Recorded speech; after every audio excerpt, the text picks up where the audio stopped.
Welcome to episode 4 of Dalek Bump's Question Time. Angry Red Juicebox asks, just curious about your thoughts on this. In Evolution of the Daleks, it really seems like the Doctor just leaves behind the casings of Dalek, Thay and Jast along with the human Daleks. Would you like it if they did something with that? You know, I've thought about this many times since the broadcast of Evolution of the Daleks. The leftover Dalek technology hardwired into the Empire State Building's foundations, plus the remains of the destroyed Daleks and the abandoned Dalek Sec, and the huge number of dead human Daleks in the sewers, and the Dalek Sec Hybrids corpse actually, it all seems like a great setup for a Torchwood or Unit story involving a massive cover-up operation that inevitably leads to some evidence or technology being leaked, falling into the wrong hands, and possibly even causing another Dalek incursion. Chibnall did a sort of similar plotline in Revolution of the Daleks, following on from the leftover Dalek remains from Resolution, and it seemed really weird that the show hasn't followed up on Evolution of the Daleks. I think an episode of Torchwood may have featured one of the Dalek Tommy guns from the story, implying that at some point Torchwood or someone else dealt with the leftovers from the final experiment, but this has never been elaborated on. Someone somewhere in the Doctor Who universe has the Cyclops skull of the Dalek Sec Hybrid sat on their desk or in a glass cabinet or something. Someone ended up with a huge cache of Dalek Tommy guns, some destroyed Dalek casings, and a whole store of human Dalek DNA. Someone had to cover up the whole thing. Who was it? Surely there's potential for a story there.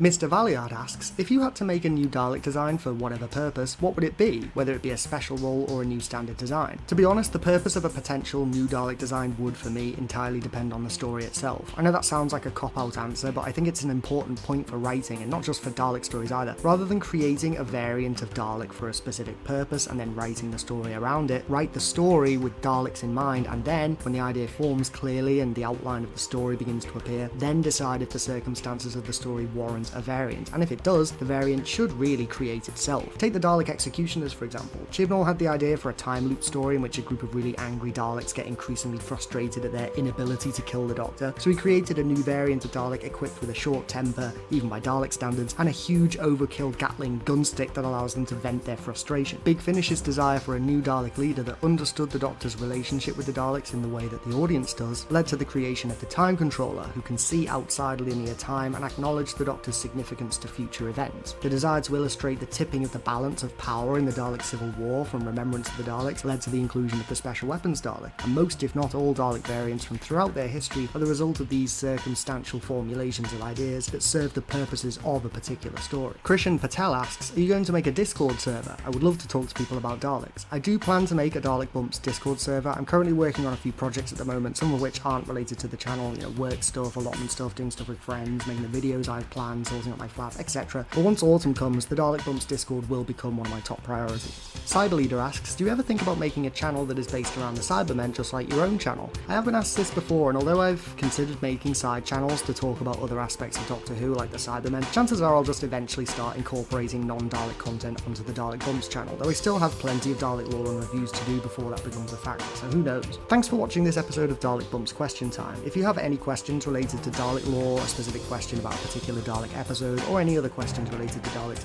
post it in the comments below and I'll get round to answering it eventually in a future episode of Dalek Bumps Question Time.